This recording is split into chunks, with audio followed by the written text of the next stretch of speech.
Lanjut lagi ke video kedua, mengenai multi-stage UFR multiprocessor using multi-stage switching network. Multi-stage switching network itu maksudnya ada beberapa stage di dalam switching komputernya. Pendekatannya ada CPU, ada 3 stage mengakses 00. Nah, ini CPU yang 01 switch yang 3 yang di sini. Nah, di sini terdiri dari beberapa switch. Number of stage sama dengan log 2n. Number of switch per stage sama dengan n per 2. Jadi di sini ada beberapa pengguna di sini 1, 2, 3, 4, 5, 6, 7, 8. Ini hanya ada 4. Ini bisa mengarahkan ke alatan switch. Alatan switch yang ada itu n per 2 dikalikan log 2n. Jumlah switch yang akan digunakan adalah omega switching network.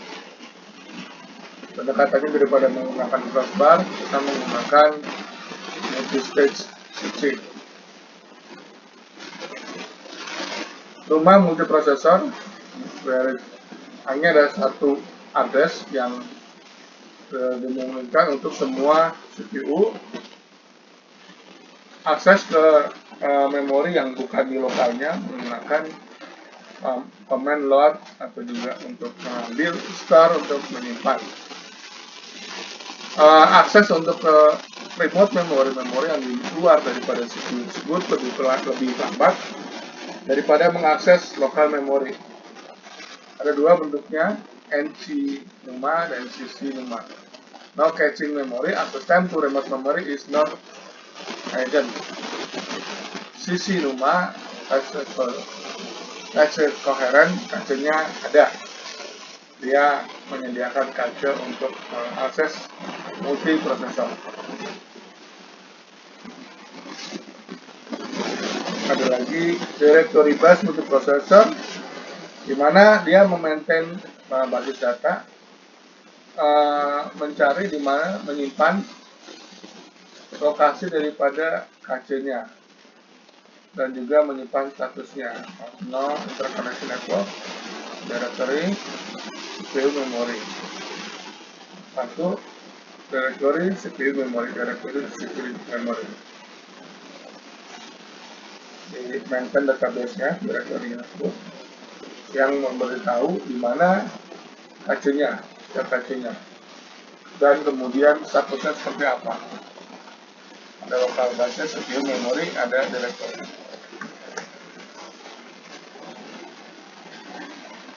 Dan lagi untuk dari multiprocessor operating system, setiap CPU memiliki sistem operasi yang berbeda. Memori dibagi menjadi beberapa partisi di mana setiap CPU memiliki memori private sendiri.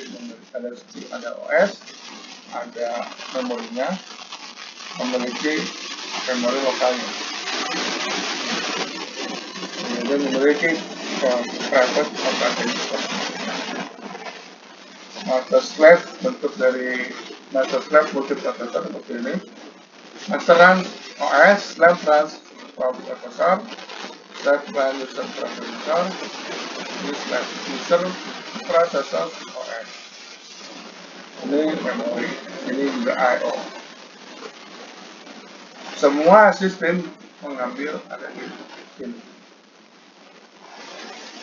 Di CPU 2, 3, dan 4 dikatakan sebagai dummy saja. Hanya ada monitor, keyboard, peralatan komputer untuk memproses pengiriman data saja. Memori ada di situ. Ini bentuk dari multiprosesor. Ada bentuk simetrik multiprosesor. Hanya ada satu kopi OS di dalam memori, tapi semua CPU bisa menjalankannya. Jika ada dua CPU secara berbarengan mengambil proses yang sama, jalan di memori yang sama, diasosiasikan sebagai mutex atau lock by OS. Begitu satu yang mengakses, yang lain langsung di lock aksesnya, proses dan memorinya, untuk menghindari CPU yang lain untuk mengambil data dari proses dan juga data yang memori yang sama. Jadi ya, ada memori menjalankan OS, nah ini run user share OS, run user share OS. Ini bentuk simetrik multiprosesor. Sinkronisasi multiprosesor, test and set lock instruction, instruksi dari test dan set lock. Must first lock the bus, preventing other CPU from accessing. Ini menggunakan akses menggunakan teknologi bus. Begitu dia mengakses, yang lain harus di lock. Begitu juga dia ingin mengakses, dicek dulu apakah sedang di lock. Kalau tidak di lock, dia baru mengambil datanya. Di sini hanya ada satu CPU yang berhak mengakses karena menggunakan teknologi bus. Sinkronisasi multiprosesor, ada multiple lock to avoid cache crashing. Ada di share memory, CPU1 for the real lock, kemudian yang ada di share memory, spin on this private lock, di lock spin off private lock, spin for CPU spin on this private lock. Yang lain hanya melewati saja, karena yang berhak mengambil akses memori hanya CPU1 bergantian.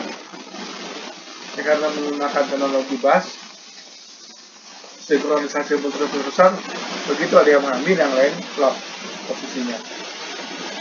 Begitu yang si CPU setelah selesai, baru dia masuk ke spin on this. Dia masuk ke private spin on this lock. Ini time sharing, pembagian di dalam algoritma yang paling mudah untuk pengaturan penjadwalan adalah untuk berkaitan dengan proses yang tidak digunakan, di mana sistem tunggal memiliki struktur data yang lebar untuk proses yang sudah tersedia. Sini ada priority-nya di sini. 0 LMN, 2 kemudian GK, GHI dan selanjutnya. Yang A priority CPU-nya 11 di sini.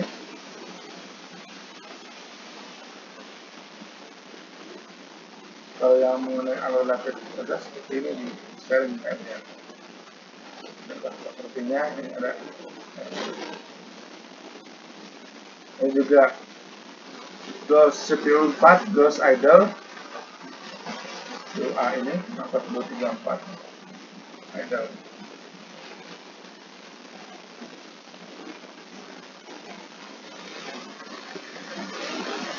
CPU 12 go idle, yang ini 8911 12 B, posisinya B. A nya ini goes idle. Oh, ini sistem wide data tersebar sama akses dari di idle. Begitu A ini itu diprioritaskan, kemudian B baru C. Pertama A, B, C. Ini A yang ini 4, B yang ini di 12. Space sharing, scheduling multiprosesor, di mana kita menggunakan multiple thread pada saat waktu yang sama pada banyak CPU. Ada thread-nya itu maksudnya itu kerjaan, task, dan lain sebagainya. Karena bisa dibagi ke dalam beberapa CPU. Bagaimana penjadwalannya seperti apa, schedulingnya seperti apa. Ini 8 CPU partition seperti ini, dialokasikan 0123 89 10 11. 6 CPU digunakan oleh 16, 17 yang ini thread ini 4 CPU, 1, 2, 3, 4, 12 CPU. Ini prosesor saling terhubung berdekatan gitu ya, ataupun terhubung dengan menggunakan jaringan yang cepat. Scheduling diperkirakan seperti ini. Kemudian multi processor scheduling 0 request CPU 0 CPU 1 0 A0 A1 A0 A1 A0 A1 ini B1 B0 B1 B0 B1 B0. Nah ini komunikasi antara dua thread yang dimiliki oleh proses A, yang memiliki, di mana proses A ini memiliki beberapa fase A0, A0, A0, A1, A0, A1, B0, B1, B0, B1, B0, B1, B0. Sudah dikerjakan A0, B0, A0, B0, A0, B0. Ini B1, A1, B1, A1. Tapi sebenarnya pekerjaannya itu pekerjaan A dan pekerjaan B. Thread A0 sedang berjalan.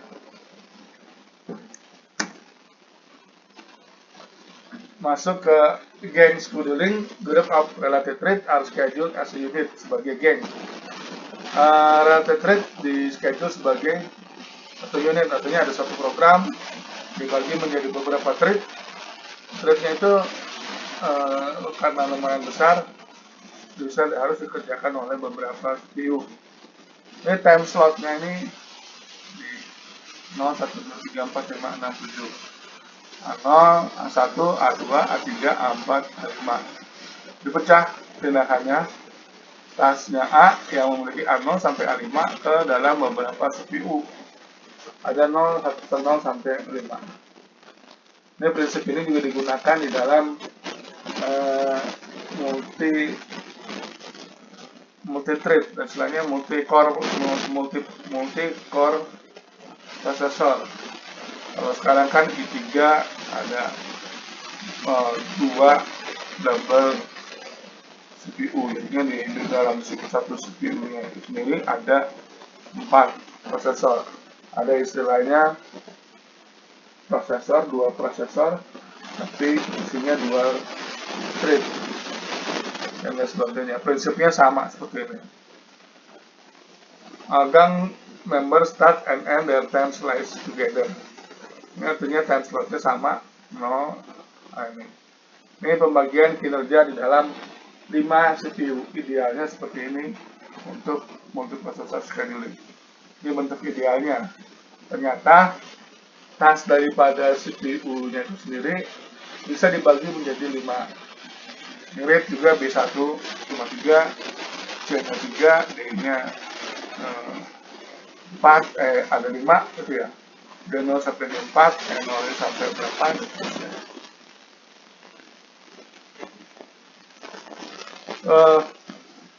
Multi komputer yang tadi ada memori, ada komputernya, CPU-nya.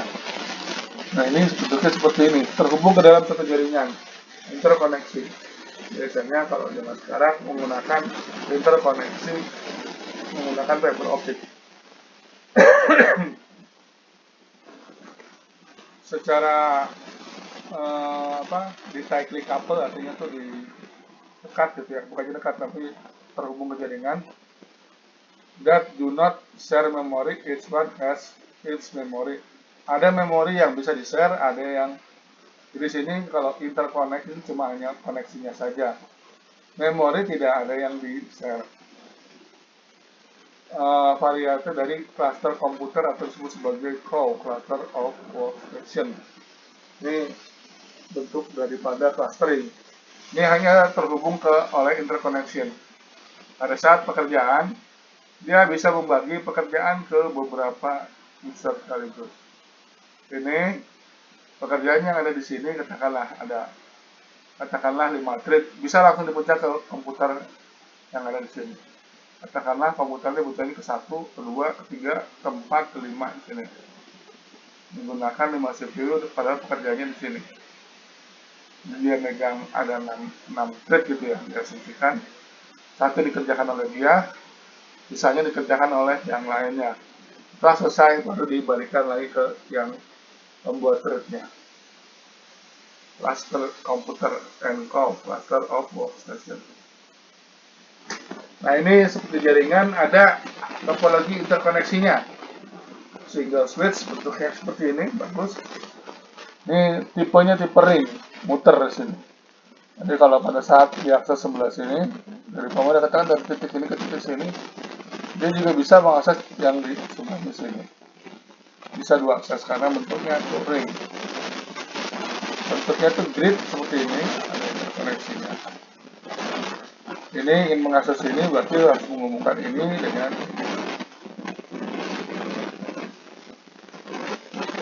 ini ada istilahnya double torus, ini lebih kompleks lagi, sama saja interkoneksinya lebih banyak. Nah ini bentuk cube, nah ini bentuk hypercube. Ini satu titik hanya bisa menghubungi 3. Tidak terlalu rumit. Kalau ini hypercube, ini untuk beberapa node-nya saja, beberapa titik koneksinya saja. Ini.